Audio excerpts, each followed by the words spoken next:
حضرت عبداللہ بن غالب رحمۃ اللہ علیہ فرماتے ہیں، ایک مرتبہ میں اپنے چند ساتھیوں کے ساتھ بحری سفر پر روانہ ہوا۔ ہماری کشتی سمندر کے سینے کو چیرتی ہوئی منزل کی طرف چلی جا رہی تھی۔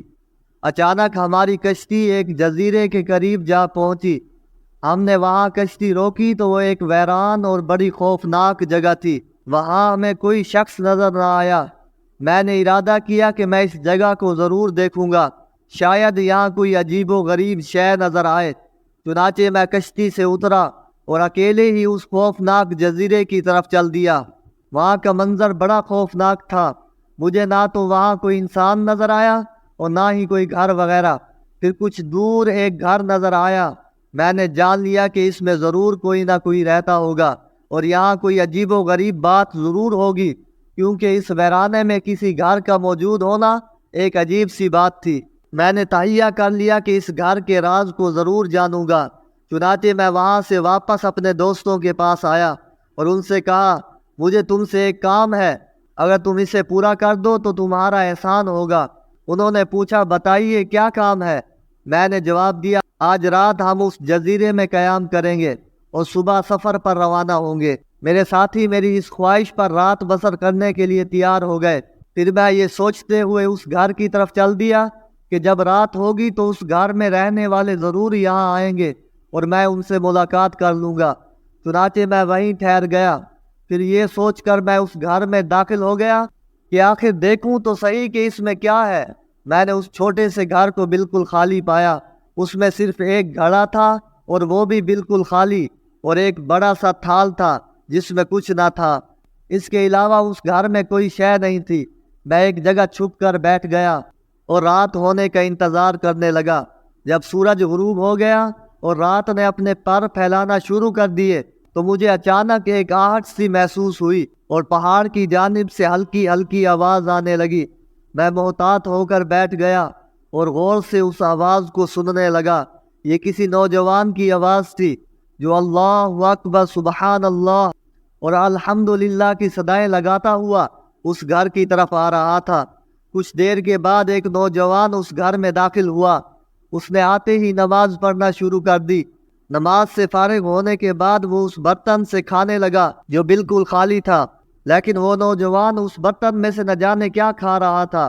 کچھ دیر بعد وہ اٹھا اور گھڑے کی طرف آیا اور ایسا لگا کہ گویا اس میں سے پانی پی رہا ہے، حالانکہ میں نے دیکھا تھا کہ اس گھڑے میں پانی کا ایک قطرہ بھی نہیں تھا۔ میں بڑا حیران ہوا اور چھپ کر بیٹھا رہا۔ اس نوجوان نے کھانے پینے کے بعد اللہ عز و جل کا شکر ادا کیا اور دوبارہ نماز میں مشغول ہو گیا اور فجر تک نماز پڑھتا رہا۔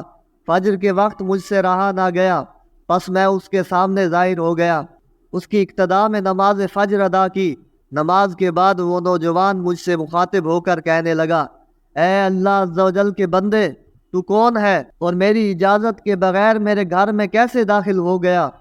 میں نے کہا، اے مرد صالح، اللہ عز و جل آپ پر رحم فرمائے، میں کسی بری نیت سے یہاں نہیں آیا، بلکہ میں تو بھلائی کے لیے ہی یہاں آیا ہوں۔ مجھے چند باتوں سے بڑی حیرانی ہوئی ہے۔ میں نے آپ کے آنے سے پہلے گھڑے کو دیکھا تھا، اس میں پانی بالکل نہیں تھا، لیکن آپ رحمت اللہ علیہ نے اسی میں سے پیا۔ اسی طرح جس برتن سے آپ نے کھانا کھایا وہ بھی بالکل خالی تھا، مگر آپ اس میں سے کھا رہے تھے۔ آپ مجھے بتائیں کہ یہ کیا ماجرا ہے؟ یہ سن کر وہ نوجوان کہنے لگا، تم نے بالکل ٹھیک کہا کہ وہ برتن اور گھڑا خالی تھا، لیکن میں نے جو کھانا اس برتن سے کھایا وہ ایسا کھانا نہیں جسے لوگ طلب کرتے ہیں۔ اسی طرح میں نے جو پانی پیا وہ ایسا نہیں جو لوگ پیتے ہیں۔ یہ سن کر میں نے اس نوجوان سے کہا، اگر آپ چاہیں تو میں آپ کو تازہ مچھلی لا کر دوں۔ نوجوان کہنے لگا، کیا تم مجھے دنیاوی غذا کی دعوت دے رہے ہو؟ میں نے کہا، اے نوجوان، اس امت کو یہ حکم نہیں دیا گیا کہ ہم مسلمانوں کے ساتھ رہیں اور جماعت کے ساتھ نماز پڑھیں، با جماعت نماز کی فضیلت حاصل کریں، مریضوں کی عیادت کریں، مسلمانوں کے جنازوں میں حاضر ہوں اور مخلوق خدا کی خیر خواہی کریں؟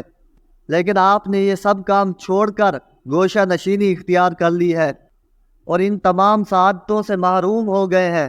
یہ سن کر وہ نوجوان کہنے لگا، آپ نے جو باتیں کہی ہیں الحمدللہ میں وہ سب کرتا ہوں۔